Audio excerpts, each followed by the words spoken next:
Sienna God, hello all. Good afternoon, Awado. Thank you for watching. So this is day 39 of reading Lone Wolf Alpha Squad Copy Over by James Rink. And these are his experiences. And I'm going to try and get through the rest of this book because I'm eager to read the next one. They make part of their family, and this is what it says. They make part of their family and let me have whatever nice clothes I want. I am expected to work though. They would take me into a ballroom and pass me around for sex, and then I would sit with my handler. Oh, I would do whatever they needed me to do. They would use me as a spy and for blackmail. I would attend beauty pageants, and they would send me to the room behind the stage where men were buying girls, and they would buy me too. I am a slave here, but they take me to family outings and tell others I'm a distant relative. There are no women in his life. He is allowed to go to expensive boarding schools and eat expensive foods, but small meals only. He is 15 now. He is 6 foot tall. Once his programming breaks down, they will probably kill him. Message to me from Tomas. In quotes, I just want to end this experience and end this place. I just want this to end. I am stuck in this body due to lies from a contract I was tricked into signing.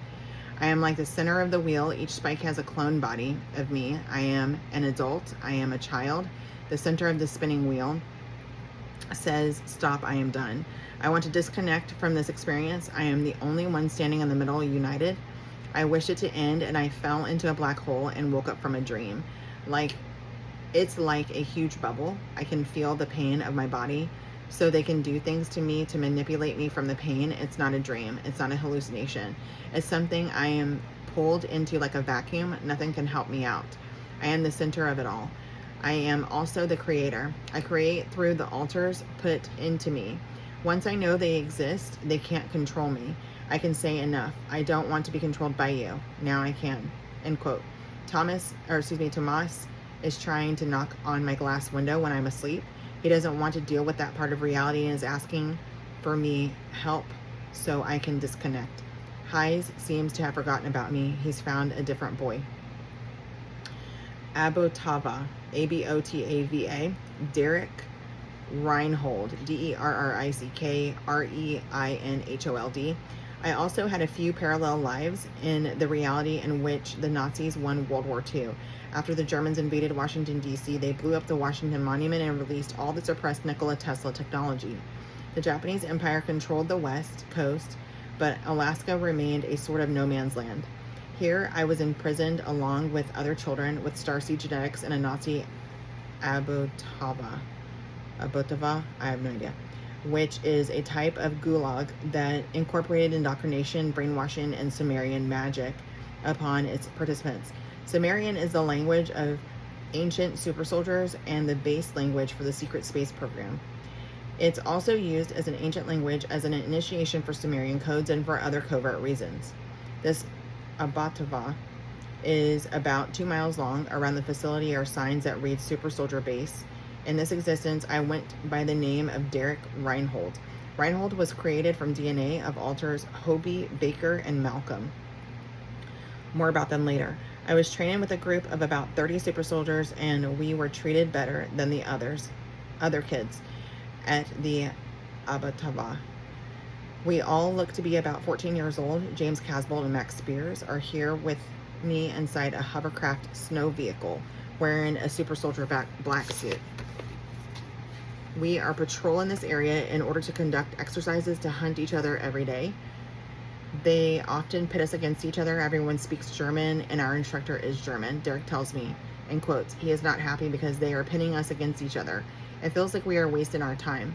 I've been here for 8.5 years. They transfer me in and out of different programs all the time, end quote. Derek is not aware of my presence in this reality. He only knows himself as Derek. He asks, where am I in my life? I mentioned that I live in an alternate reality in which USA is still around, living in North Carolina. I have a background in horticulture and finance. I tell him about my hobbies as a dancer. I even got to do a backup breakdance routine on stage for the boy band B2K. He is slightly aware about hip-hop, but says it does not exist in his reality. Apparently, the Nazis suppressed black soul culture from developing. I didn't tell him B2K was an all-black boy band. He says he wants to learn to surf in Virginia Beach, Virginia, and he talks about it like it's an amazingly cool place to be. He is a kid personality-wise.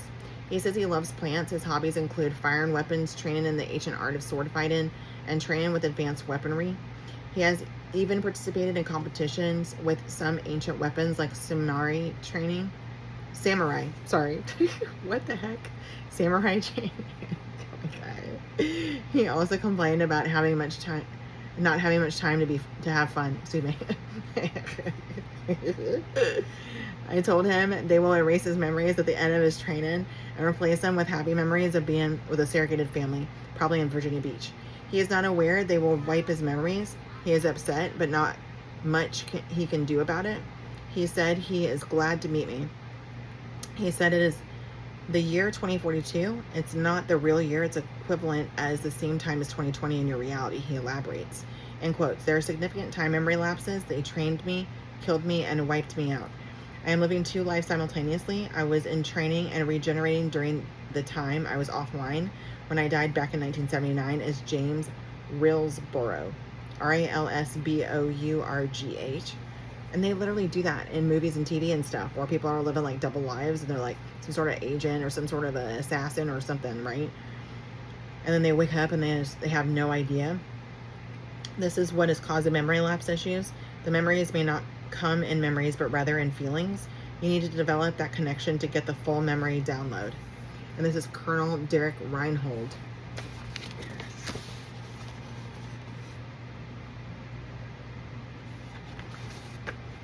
MCC. After my time in the Nazi Ottawa in Alaska, I was sent to Mars back in 1940s to 50s. Here, I was an elite super soldier for the Nazi military contractor Kruger, Kruger. I was made a colonel in upper management, which is the equivalent of being the vice president over the entire Mars Colony Corporation. I served in this position for 5 years under Peter, the insider who ran the MCC. Mars in the 1950s was a very hostile environment, so the military basically ran everything. I have one memory on Mars being part of a group of kids about the age of 14 that were being trained for various MCC positions later in life. Some of us were trained as empaths, some trained for combat, and some trained for sex. And this group was Justin Bieber, who for a brief period would occupy the bunk bed above me. We were friends a little, but I do remember him kind of being a bully. Justin Bieber was part of the militarized faction of the MCC. He is a civilian of sorts in the military installation. He is there, but not as a soldier. He was not sent in battles, but was used as a sex slave for people like Kevin Spacey, aka Paul Serene, Serene, head of Monarch. Oh my God. He was there to service the elite. Justin was a good-looking kid, which they kept him around the age of 18 using regen technology. Excuse me. The Justin here on the planet Earth is probably a clone. The original is dead. If that's true, then his soul is now gone and a reptilian walk-in is occupying his body. Justin is probably gone from Mars now too. He was replaced after he refused to join the Illuminati. He may be slated for extermination. I would eventually spend 75 years on Mars. Later on in my career, my aggression and superpowers would be turned down a notch while I worked for logistics at the MCC. Here, I was tasked with making plans and counterplans for anything that could possibly go wrong. Peter, the insider, tells me this parallel life is still active on Mars. I have much more to discuss about this time period, but I will save it for another book. Oh, God. Hopefully he wrote it and somebody's going to release it. Kruger. I also spent time off-world and on Mars as an 8-foot-tall Kruger cyborg super soldier. Kruger was a Nazi military contractor head by Gabriel Kruger from parallel Earth in which the Nazis won World War II. In this experience, I exited a troop transport that was being operated by SSP experiencer Penny Bradley, Bradley, and entered an underground bunker on Mars. I was wearing full battle armor with exoskeleton to run faster. Underneath was a jumpsuit with the Kruger logo. I carried a canvas backpack with the words Kruger in gold letters curved in a U shape. I was confident and aggressive. I also appeared fully cyborg and focused on the mission and not much more. Kruger is also where I knew the reptilian scientist Tian, Tiyan, Dark Fleet. I spent 20 years as Bertram, B-R-T-R-A-M-S, second class, navigator manager 6215, in parentheses, asset number, in the German Nachtwaffen Regier. I don't know. NACHTWAFFEN Dark Fleet, NWR, could be compared to the Imperial Navy in Star Wars, but controlled by the Antarctic Germans.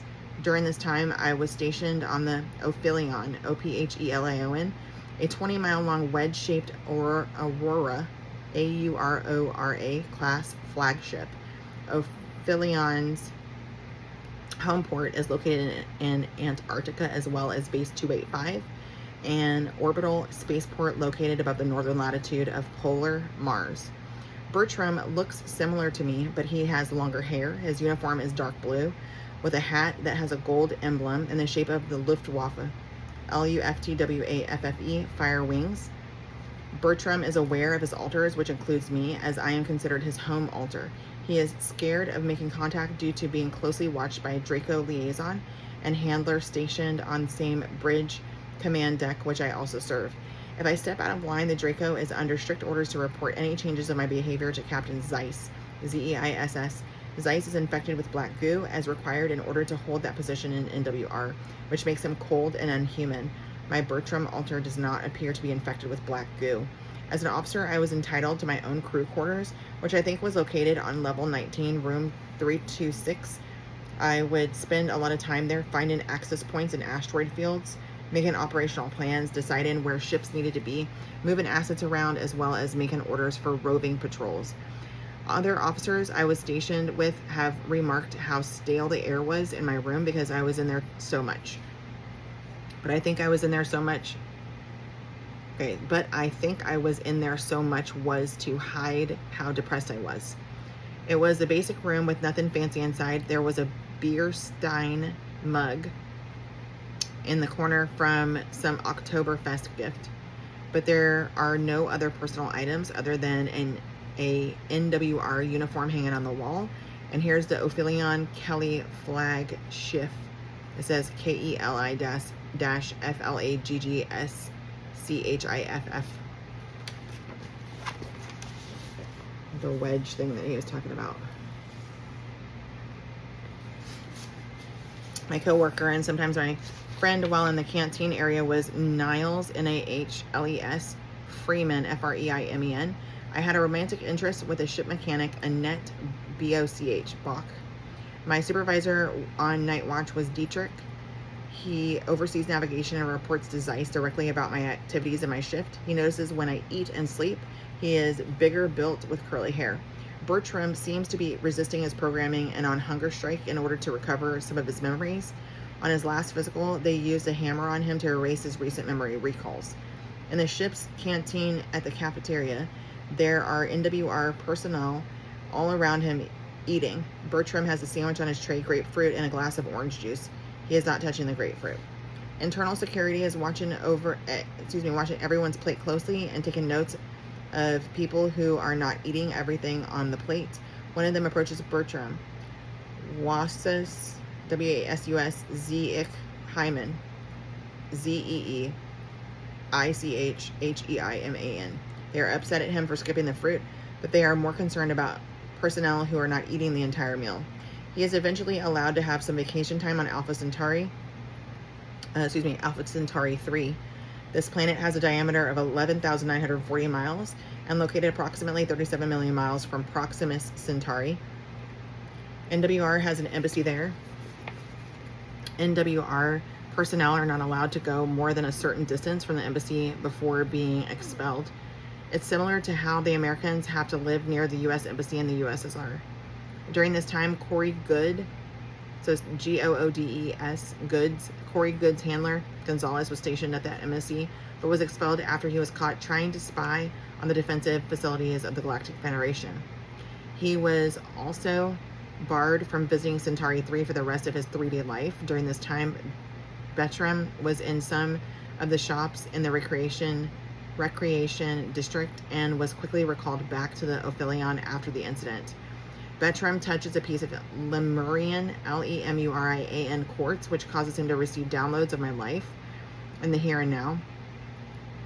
Bertram looks around nervously to see if someone noticed.